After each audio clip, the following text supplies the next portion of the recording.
I've got some Iron Orchid crockery stamps. I have never ever used these before, but I'm a great fan of Yvonne at the Ginger Chick Rehab and Julie from Julie's Designs and Signs, and they use these stamps quite a lot. So come with me as I unpack them and have my very first go at using them. So these are the crockery stamps. So I would love to know, if you are a crafter and you've used these before, I would really be grateful for your input as to what you do with your stamps and how you use them.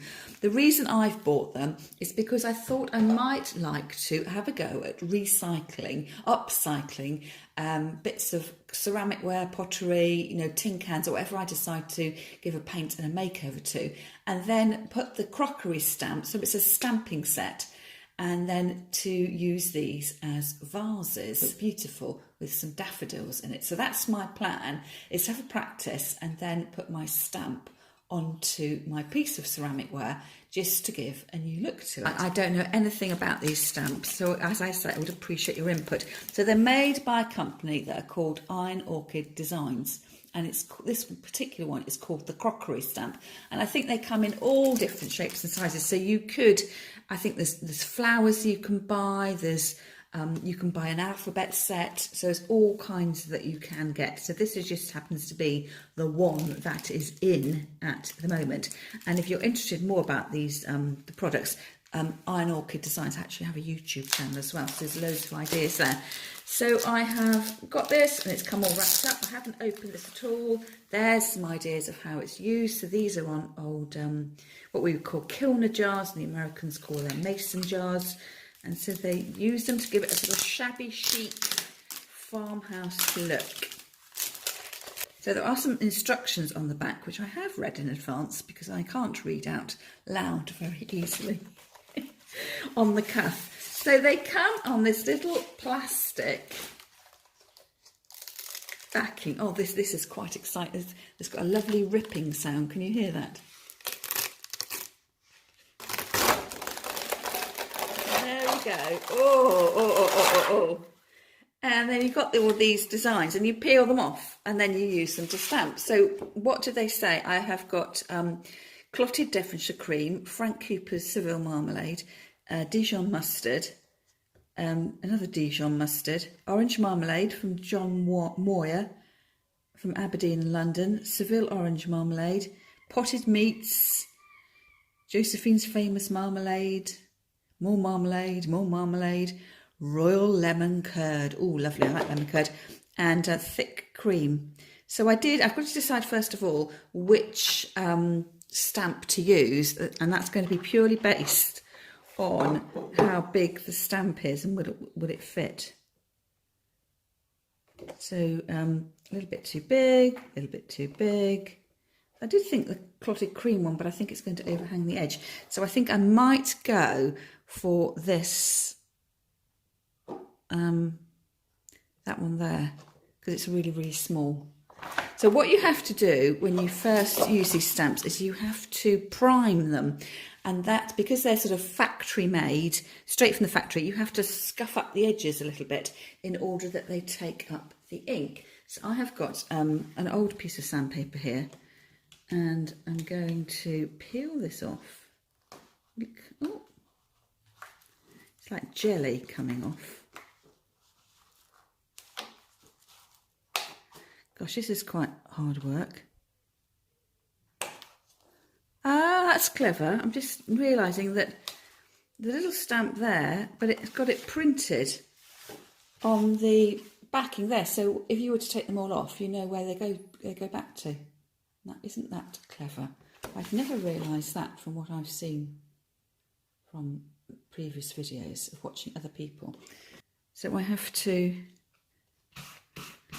rough up the edges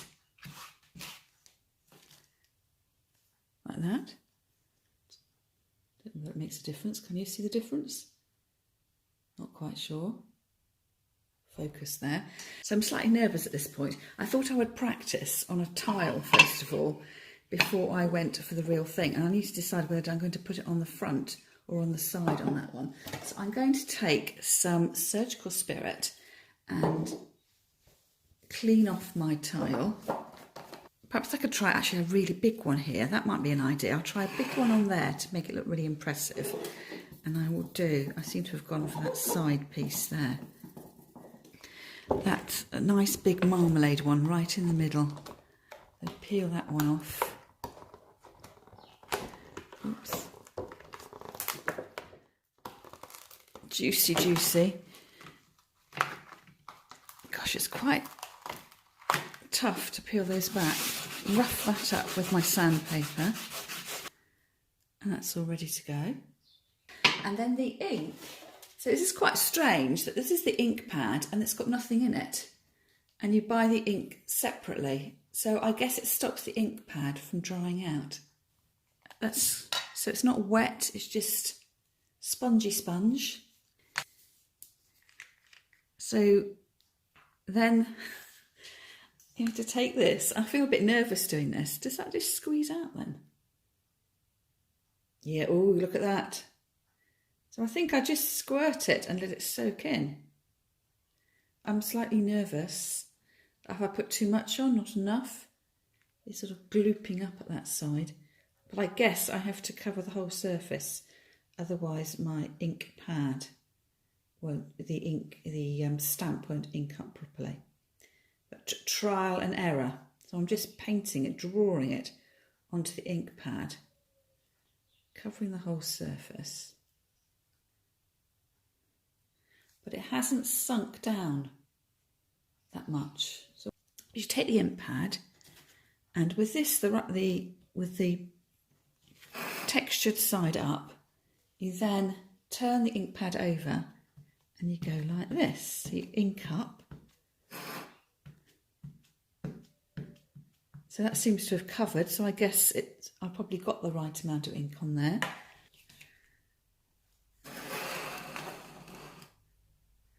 Turn it over. How do you turn it over without getting ink on your hands? And then aiming straight and even. Oops. I think the idea being that you get it directly down onto the surface and you don't squidge it. I can feel myself squidging and that just lifted up. So not sure whether I'm going to have a nice print or whether it's going to be smudged.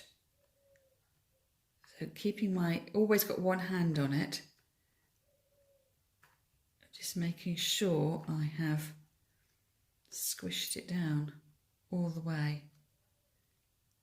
And then lifting off, holding my breath. Oh, not bad at all.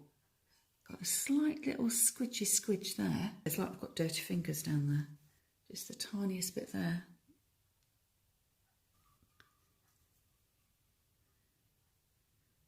So not bad for a first go, but can I repeat it the second time?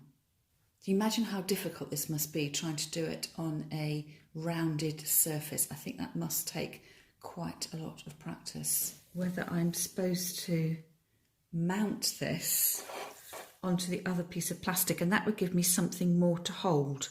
I think that might be the way of doing it. So it's sticky on the back there, and then ink the stamp. Being a bit too liberal with my stamping there. I'm going to clean off that.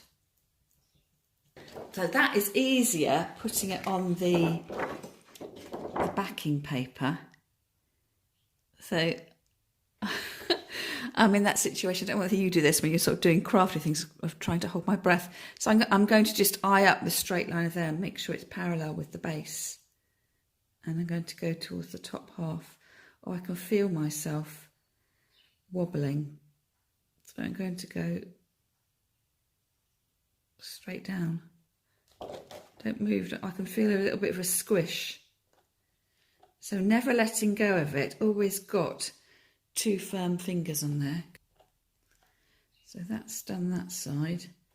And then use my fingers on the other side, like that. Oops. We just had a bird fly into the window. So do you reckon that's done? And then lifting it off. Oh gosh, how do I lift it off without... Oh, I think I've just... Oh, number one. I got the stamp on upside down. It says Paris. A little fail there. Just smudged a bit. But I guess if you were, you know, wandering around an antique shop, nothing is perfect, is it? So we're all sort of expecting our crafting to be perfect. But if this was something that had been used and reused, it wouldn't be perfect, would it? It would have you know, faded and got knocked and all the rest of it. So I can take that off with my surgical spirit, but because my the jar is crazed slightly, the ink has gone into the crazing. I'm not going to put any more ink on this because I think it looked quite inky. So I need, so it said, oh, it goes that, yeah, I can see it now. It goes that way round. Okay, so let's try again. Deep breath, lower it down. Make contact. Oh, I can feel it squidge. It's sort of that sensation that it doesn't make direct contact. You sort of move it and then it slides. So practice makes perfect. Imagine if you were trying to do this on something curved, it'd be quite tricky. So when you watch things being done on YouTube, it just looks so easy, doesn't it? So lift that up. Not too bad. And then the last thing I need to do is these need to be cleaned, so I need to wash them in hot soapy water, and then I will stick them back onto the backing sheet. As you can see, I ran a basin full of hot soapy water and just swished my stamps around for a few seconds really, and then let them to dry on a tea towel, and then matched them back up onto the backing sheet and stored them away ready to use for next time. So if you'd like to watch to the end of the video, you can see how I used my upcycled milk churn pot and how I arranged some spring flowers in it. I let my milk jug dry for about half an hour and very carefully poured water in it from the tap, making sure I didn't dribble any down the front of the stamp as I didn't want to make it run.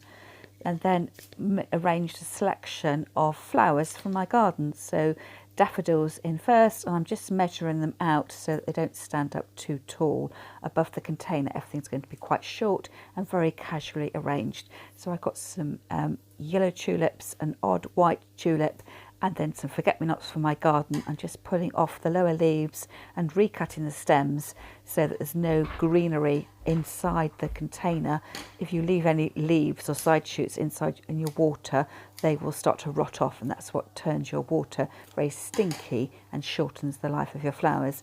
So I'm just working my way through. I've got some grape hyacinths here, and also right at the bottom I've got some Spanish bluebells as well. So I've got a really bright, vibrant arrangement which is mainly of primary colours. Once my stamp was dry, I could have sprayed it with a protective coat of acrylic sealer, but I've decided not to do that. I just want the option of being able to wipe off the stamp at some point in the future and change things up a little bit. I've decided to arrange my flowers, or place my flowers, on this little plant riser on my kitchen windowsill, where I can see it every morning when I look out onto my garden. Have you used crockery stamps before? If so, I would love to hear from you. Please leave me all your top tips and hints of what I should be doing for next time in the comments section underneath this video. That's all from me for now, and I'll see you next time.